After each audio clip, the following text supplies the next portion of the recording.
Hello বন্ধুরা, তো দুপুরে খাবার নিয়ে চলে এলাম। তো দেখো আজকে কি কি মেনুতে করেছি। ভাত আছে, আজকে বড়মশাইয়ের ওই ফাইবারের প্লেটে খেতে প্রবলেম হয়, তাই এই যে এই থালাতে উনি খায়, এই থালাতে সুবিধে হয়।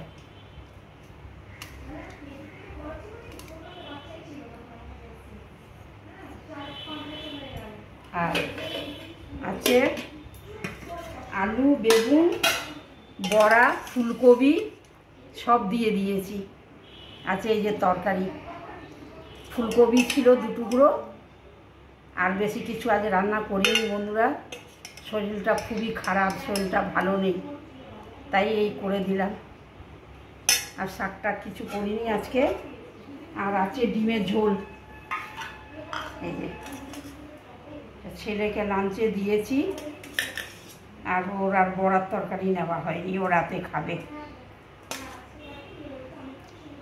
এই যে ডিমের তরকারি। তো আজকে আর বেশি রান্নাবান্না হয়নি, এই করেছি 2টো তরকারি। শরীরটা খুব খারাপ, সকাল থেকে ঘুমাচ্ছিলাম। তা দেখো, ভিডিওটা যদি তোমাদের ভালো লাগে তাহলে লাইক, শেয়ার, সাবস্ক্রাইব করে দিও।